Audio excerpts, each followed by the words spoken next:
Kodiaku vo výbave Laurin & Clement z našej dielne Cars & Care. Na úvod možno taká spomienka a flashback do minulosti, pretože sme sa spoločne stretli aj v apríli pred 4 rokmi, kedy si u nás kúpil svoje prvé vozidlo, Turana. Povedz nám možno, ako prebiehali tie 4 roky s tvojim vozidlom, ako si s ním bol spokojný? No, bol som spokojný. To je to najdôležitejšie, že bol som spokojný. To auto bolo v poriadku. Ja som mu našľahal nejakých vyše 120 000 kilometrov od času, čo som si ho u vás kúpil. Vtedy malo nájazd, pamätám si, nejakých 154, keďže to bolo auto po operáku. Pre mňa bolo už vtedy dôležité to, že budem poznať kompletnú servisnú históriu toho auta, že budem poznať kompletnú, či to malo nejakú nehodu, či bolo niečo lakované, všetky tie udalosti a vždy sa na všetko veľa pýtam. Takže aj s vašim predajcom, pánom Hlaváčikom, som sa stretol opäť po rokoch a bol pripravený na to, že budeme dlho spolu debatovať, kým sa pre nejaké auto definitívne rozhodnem. Ale teda hlavne tá voľba bola, keď som vedel, že pri tom Turane už prišiel čas na zmenu, pretože má 278 000 a ja jazdím tých 35 000 ročne, že áno, idem zase do business leaseu, Cars & Care a budem si tam vyberať ďalšie auto, lebo presne viem prečo od vás. Na čo si pri výbere toho druhého vozidla dbal? Čo bolo pre teba dôležité ako pre zákazníka? No aj vtedy, keď som kupoval ten Turan, to bolo aj obdobie covidu, kedy som to aj ja mal s tou prácou trošku ťažšie. Aj my moderátori sme nemohli robiť všetko, čo sme chceli.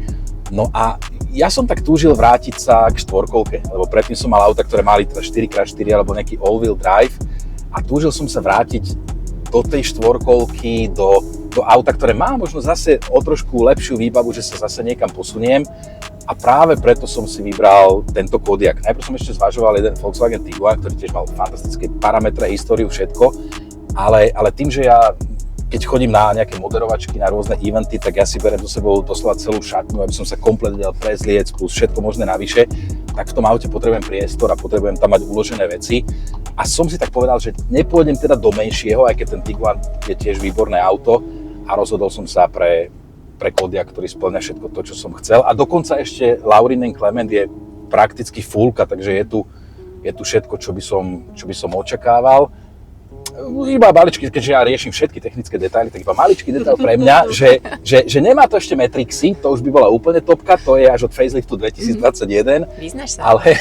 Ale inak akože spokojnosť je to prosto naložené výbavou, tak si myslím, že sa mi tu bude voziť fakt dobre tým, že ja tých kilometrov najazdím ozaj veľa. Aťko, hovoril si teda, že nejazdíš málo, je to okolo 35 000 kilometrov ročne, ak si dobre pamätám. Prezrať nám, aký si šofér. Prezrať na seba, nadávaš za volantom? Áno, ja som ako vo všeobecnosti pomerne pokojný človek, ale za volantom takto všetkým vybrané slová vymenujem, ktoré by boli v slovníku vulgarizmov. Predpokladám, ale keď si v aute sám. Áno, raz sa mi stalo, že aj keď som bol s dieťaťom, že mi trošku ubehlo, on to potom opakoval, tak som sa to snažil nejako uhrať.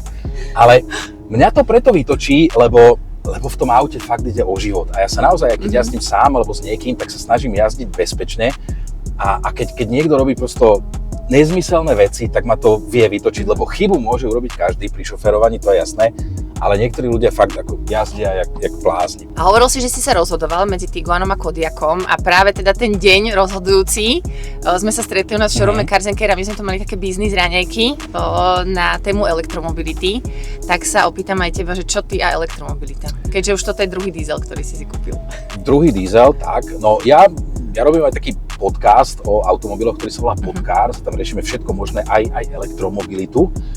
No a elektromobilita za mňa áno, vo všeobecnosti za určitých podmienok, do mesta určite, ale ešte nie som v tom štádiu ani finančnom, ani podľa mňa celé to ešte nie je tak, aby som sa rozhodol definitívne len pre jeden elektromobil, tým, že jazdím naozaj aj veľmi dlhé trasy, kadetade po Slovensku, niekedy to potrebujem otočiť potom naspäť.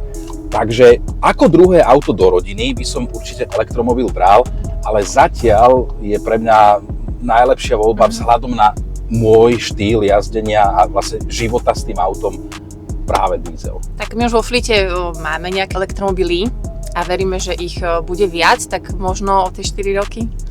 No, Kto vie? možno áno, lebo podľa mňa aj tá sieť nabíjacích staníc, všetko, bude to ešte niekde inde a hlavne uvidíme takisto aj, aké budú rôzne zákonné normy a čo všetko štát pripraví legislatívne pre majiteľov, či už dízlov, benzínov, plug-in hybridov a tak ďalej. Čiže elektromobily a plug-in, napríklad v súčasnosti plug-in hybridy majú pre mňa celkom význam, že viem jazdiť po meste na elektriku, na dlhšie trasy, je tam stále ten benzín. Ale zhodou okolností fakt sa to teraz stretáme po 4 rokoch, lebo s tým Turanom som tu bol presne takto na prelome apríla, mája a takto nejak podvedome teraz zase vyšlo, že po 4 rokoch sa vidíme opäť a veľmi sa teším, že sa opäť stretli vaše predstavy a všetko a teraz sa tu môžem takto voziť s pasažierkami vzadu. Tak my ti prajeme hlavne veľa šťastných kilometrov, nadávaj teda iba keď budeš sám v aute. A hlavne vždy bezpečne do cieľa. My sa budeme tešiť aj na spoluprácu, čo sa týka moderovania, aj teda o tie 4 roky, že to bude tretie auto v poradí od nás. Ja sa veľmi teším, verím, že aj s týmto autom bude všetko tak, ako bolo s tým Turanom a že máme takéto super vzťahy, lebo pre mňa sú vo všeobecnosti vzťahy dôležité. Aj keď ide, to je jedno nejakých remeselníkov, hľadám maliara alebo niečo, tak vždy hľadám na odporúčanie, pretože dnes sa hocikto vyhlasuje za hocičo, takže ja mám s vami skúsenosť perfektnú, a budem sa tešiť na ďalšie spolupráce, aj čo sa týka aut, aj čo sa týka nejakých eventov, moderovačiek a všetko možného. A ďakujem veľmi pekne Business Lease aj vám, dievčatá. Aj pánovi Hlavačikovi, samozrejme. Podobne ďakujeme veľmi pekne aj my tebe za teda ďalší nákup a veríme, že aj s týmto autíčkom budeš rovnako spokojný ako s tým predchádzajúcim. Ďakujem, pekný deň aj vám všetkým. Aj a šťastnú tebe. cestu.